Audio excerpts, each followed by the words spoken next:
So good afternoon. Thank you all for being here for our downtown wrap meeting, where we discuss the impacts of homelessness in the downtown area of Santa Barbara, inclusive of State Street, the waterfront, as well as some of the neighboring streets of Chapala and so forth.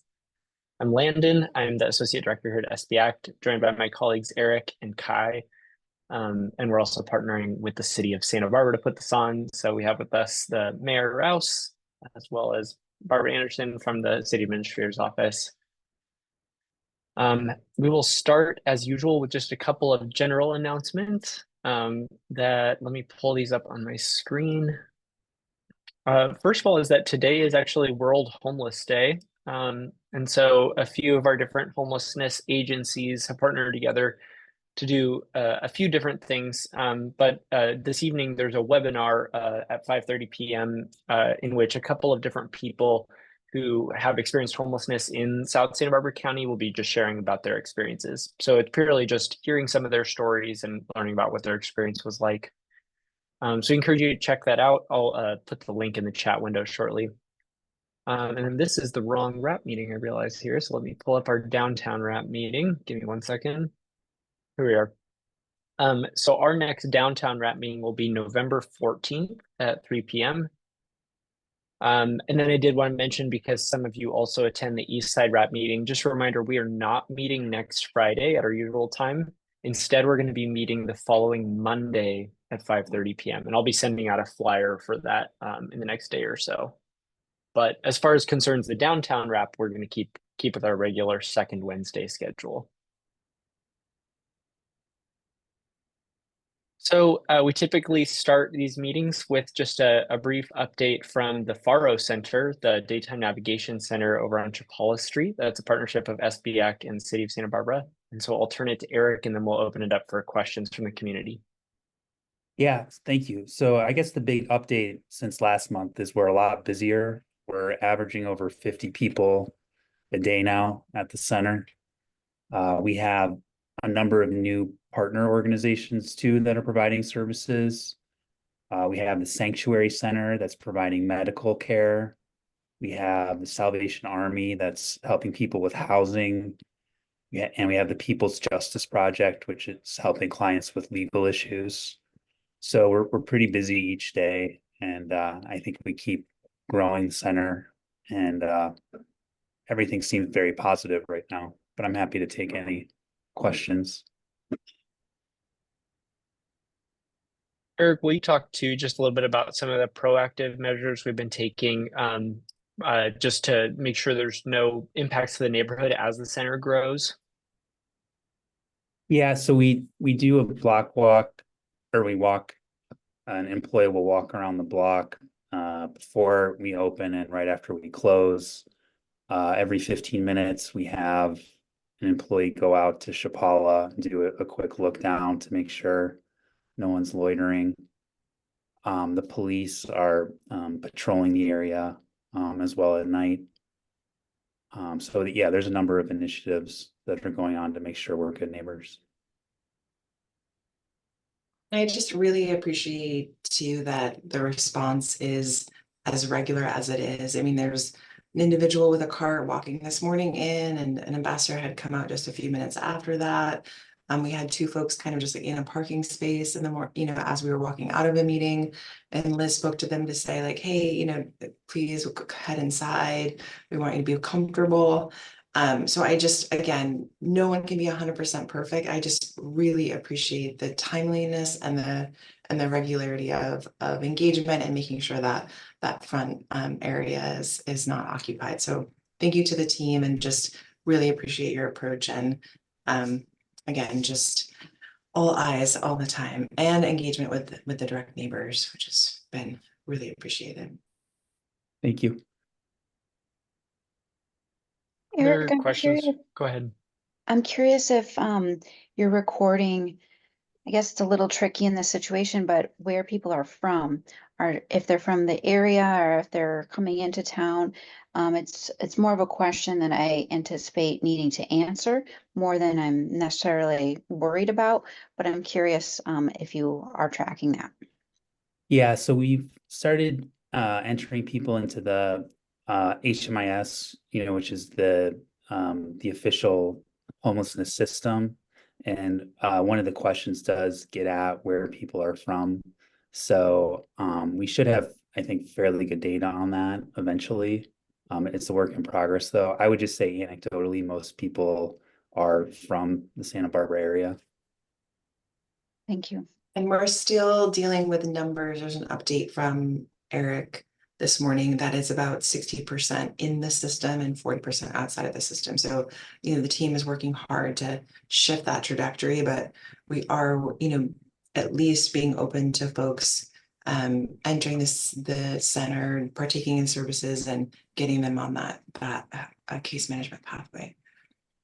And are you also finding that quite a number of the people who are visiting the center have been frequenting downtown and finding benefit in being there and not doing as many of kind of their previous behaviors?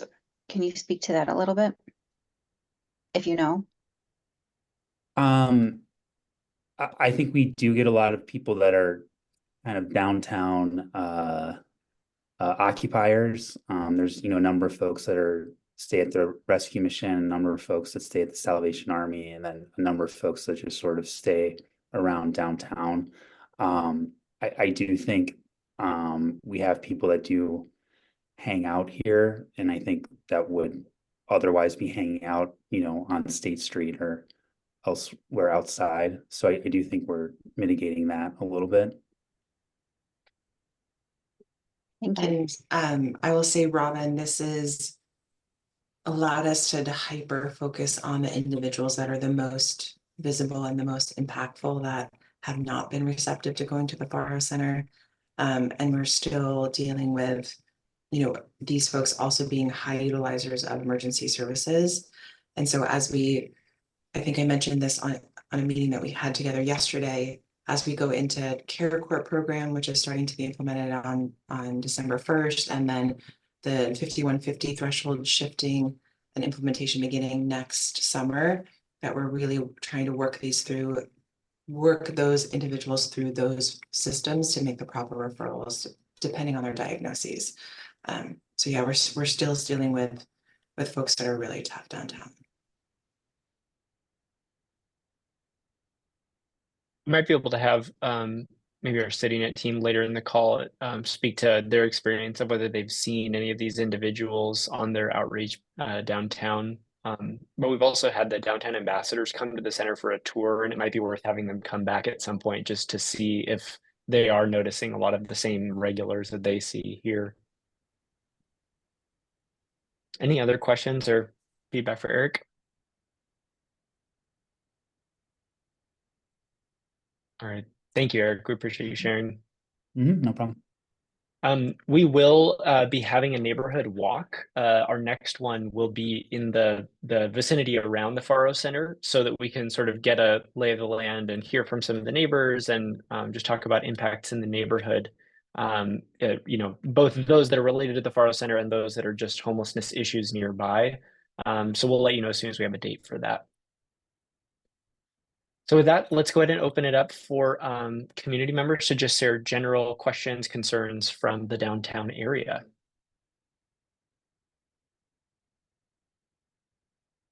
Anything from our community? Landon, I just want to share that, we've had a couple of reports. I think it's been 3 or 4 weeks ago now, from the owners of the property right across from the Faro Center at 630 Chapala. And they were experiencing some impacts of folks, because it's a vacant property and there's, the portable fencing around it, that there's been folks kind of coming in behind it and residing in that area. I will say, once that was cleaned up and addressed, and that the police department has been looking at that property regularly during their overnight patrols, we haven't received any messages or communications from that property owner since then. So I just really appreciate the attention there. And I know that we've been doing some proactive, if we see graffiti or other things, because it's private property, that we're letting them know, as those things occur. And then we did receive just a message from the business owner on that same block, on the same side of the Faro Center, just about the 15-minute parking, and if providers or other people frequenting the center are taking that parking spot and being there longer than they need to. And again, parking enforcement and patrol have been really responsive to making sure that we're monitoring that, issuing citations or tickets if necessary. And I think some just impacts of folks that haven't respected the neighborhood, and that really has only happened once, that property owner or business owner has notified us of, and we were able to address that, triage it, and give her cell phone numbers, the email address for the Faro Center, the hotline for the Faro Center, so that she knows, how to communicate and how we're able to, again, want to respond in the most timely way possible. So I just wanted to share with the folks on the call that we are getting this communication, but we've been able to respond. And so far, I will say that the feedback has been, it's not what we were expecting. So our worst fears have not been confirmed. These little things are happening, and we're able to step in as a team, both city team and the Faro Center team, to be able to respond. So thank you all for that. I did hear one concern from East Rivington, the business. Bo Lawrence is the owner there, and he's had some challenges with people on the new corner where his business is located at Figueroa and State Street. Sometimes people are sitting in the tree bed or on that bench there, and he's trying to come up with some creative ways to utilize that exterior of his property with like retail sales and music and things of that nature to kind of detract. But he has had people urinating on his building and some kind of less than stellar behaviors in addition to that. So just to keep a watch for that. Brand new business location, grand opening next Thursday. So just trying to, navigate that. I know that Al and Olivia are on, so we're experiencing some of those high impacts at Cookie Plug, and that the CityNet team has been super proactive at trying to make sure that they're monitoring that area at times where she thought, the activity was happening. So that has been so far really positive. So Al, the East Rivington is on Figueroa and State on that corner, and Bo is a local business owner. He's really awesome. So I'm sure, Olivia has engaged with him at his previous location, which was just 2 doors down. But if you could kind of reach out and make sure, especially towards his grand opening, that we're able to address some of these issues. What's the name of it one more time? It's East Rivington on the corner of Figueroa and State. Okay, perfect. And that usually, like, someone is on a house who plays guitar there. It's actually quite nice. And I know Anderson's Bakery has, been monitoring and dealing with that location too. So we definitely want to deal with the more unsavory and problematic behavior that's happening there. Yeah, and then I'm also going to follow up with the business owner today. Last night during one of our events, there was a new lady kind of sleeping right on the corner where there used to be that taco stand place. Okay, yeah. And I think the business owner, one right there, she wasn't as happy right then and there. Yeah. But we went one time before the lady came and mentioned her concern. Let her know we kind of reached out and tried to offer. Wasn't accepted. But then after that, I went over there and reached out one more time and kind of let her know we're starting to get concerned for the property because it's right in the view of everything. And thankfully, this is right around 6:30ish when I was done, about to head home.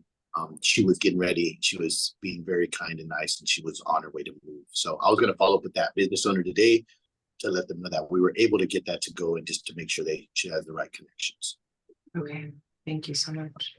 There's also one other gentleman who he's wearing a cape this week.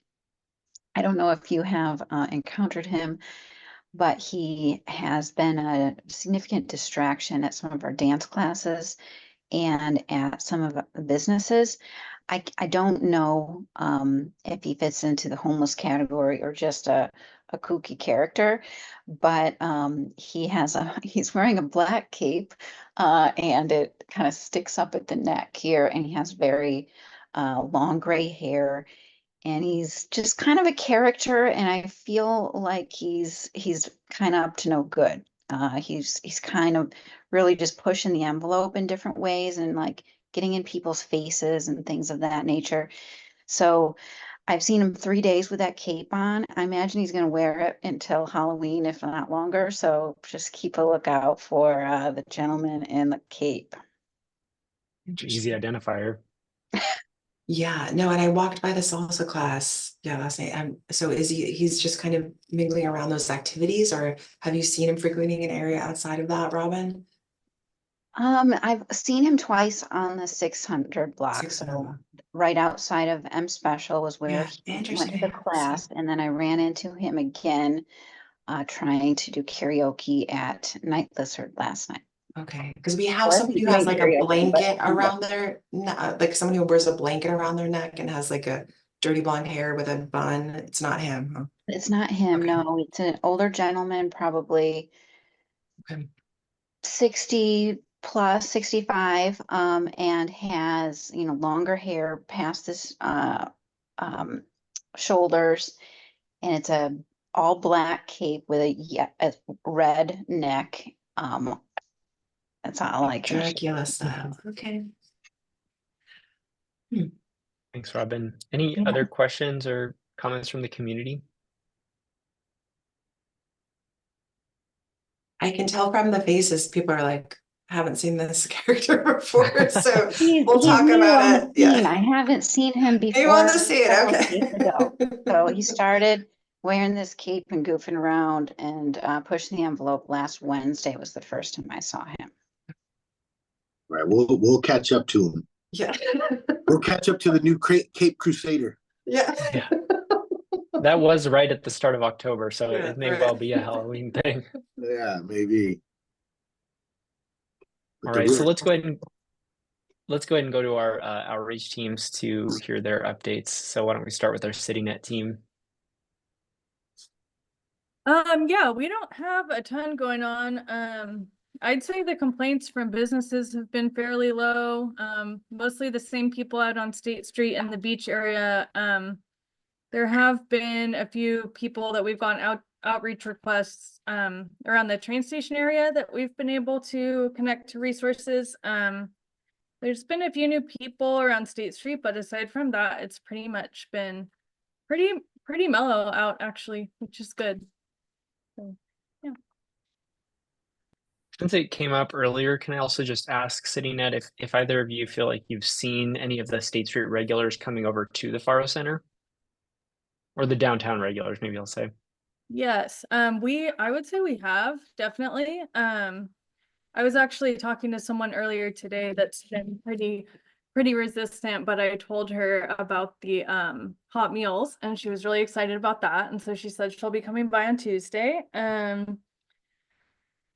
a couple people that have been out there for a long time that are kind of hesitant to engage with something like this, but we have seen a lot more foot traffic from State Street over to the Faro Center, and we've been consistently handing out those cards and letting people know. So I think that has been helping for sure. Yeah, the hot meal today was from Newhouse, and so they had some of their residents sharing about their journeys to sobriety as a part of the meal. So that was a That's really awesome. I nice. saw it was lasagna. It looks really good. It did look really good. Really nice. This is probably our best meal so far. Yeah. All right, We let's do go have to. one go ahead. more like small update.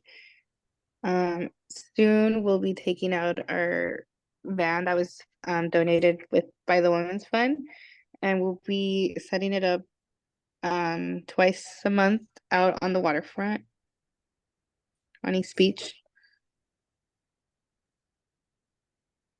That's great. Thank you, Karen. Do you want to share, just for people who aren't aware, kind of what resources you offer out of the van? It's the same as if they were to meet with us here at the Faro Center. We're just essentially doing our normal outreach, but we have like the space there for people to utilize and kind of just hang out in the van, essentially, just like a safe space for people to do that in. And then we can also do any paperwork that they need to there, including intake paperwork if they would like to work with us for case management. And on an emergency basis, we also have the shower in the van. All right, thanks, Karen. All right, I'm not seeing anyone from Good Samaritan on the call. Let's go to the code enforcement team. Thanks, Landon. Yeah, for us, we've seen a lot of improvement lately, especially down on the waterfront, East Beach, that whole region. The promenade and all that around the Dolphin Fountain has been really nice and pleasant. Still dealing with one individual who's kind of a reoccurring camper on the beach there that's always pretty visible, but that's something we're, really trying to tackle and take head on. But as far as downtown, we're dealing a lot more with things kind of on the side streets a little bit. Just pretty much some regulars kind of popping up, doing their usual thing, building out some new sort of hotspots.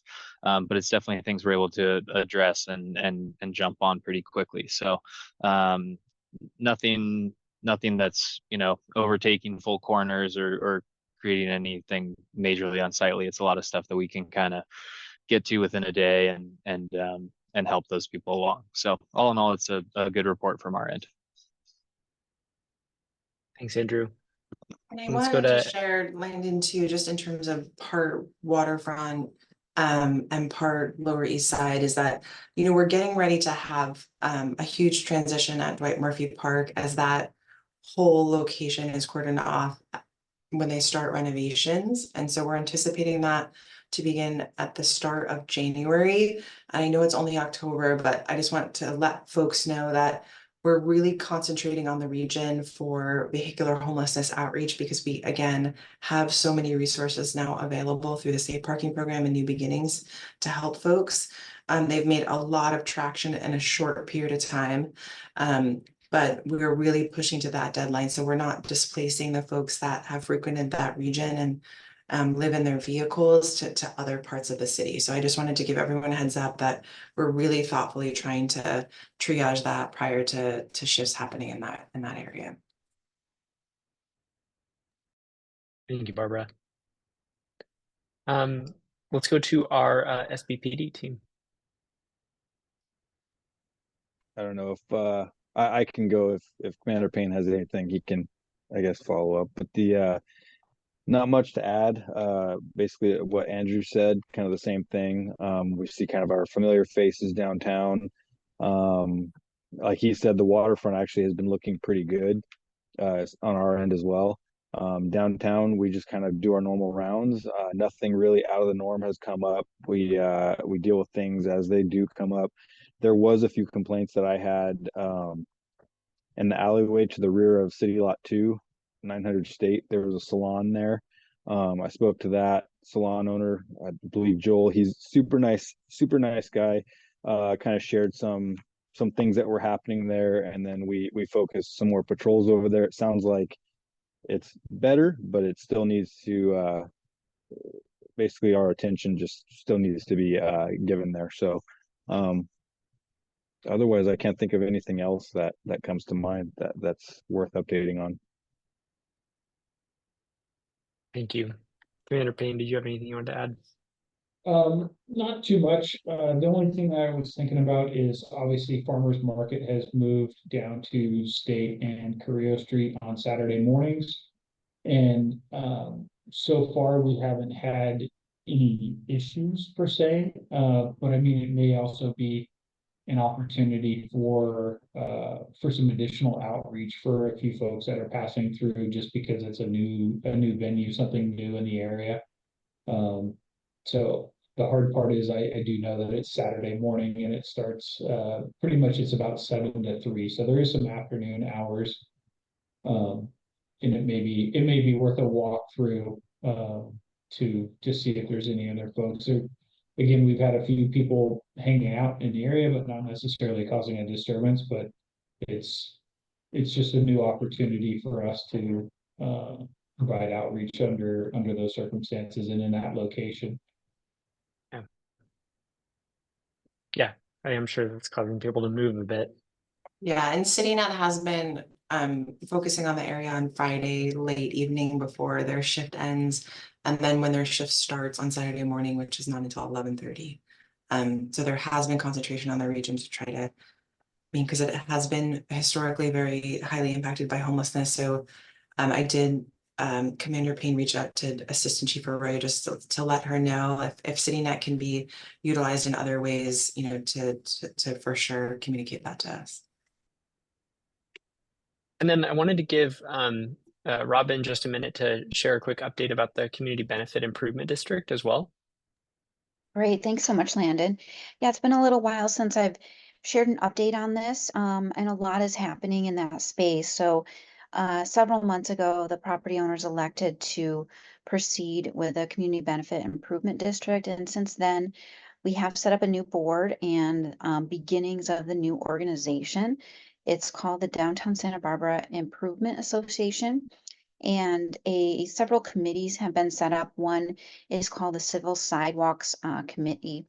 And that's a strange name, but essentially what that means is creating safe places for people to walk and be outside downtown. It's a little more complicated than that, but essentially a group has come together. Barbara has joined that group, as well as Rich Sander, the city administrator, Kelly McAdoo, amongst some other folks. And we're working right now on creating RFPs for supportive services for downtown, specifically in the areas of maintenance and security. And so that is starting to come together.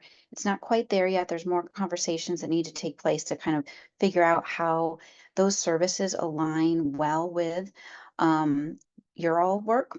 And so we're working towards that, and I'm expecting Kelly to request the police chief and potentially assign maybe one of you all or someone else from the police department to have discussions to make sure that all of those services, if we have, say, private security or other things, how they effectively align, and also how the CBIT as an organization can kind of lift up your work, but also add some more services to the system. So I'll keep you guys updated on that, but we're anticipating that services RFPs will be going out in the next something like 1 to 2 months, and new services would begin potentially around March of next year. So a lot of new funding will be coming into downtown. It's a $2.2 million new assessment, and $1.4 million goes to this kind of area of service, particularly in the maintenance and security elements. So pretty exciting, and a lot of work to be done to get it up and going. But wanted to share that with you all because you have been really holding down the fort very well, and I'm happy to say that we'll be able to support you all in with some of these additional elements. Yeah, thank you, Robin. I think we may want to make that just like a standing agenda item for whenever you're able to make it to these meetings, or when your staff is able to make it. Certainly. Appreciate all the work that you're doing on that. Anything else from anyone in the community while we're here?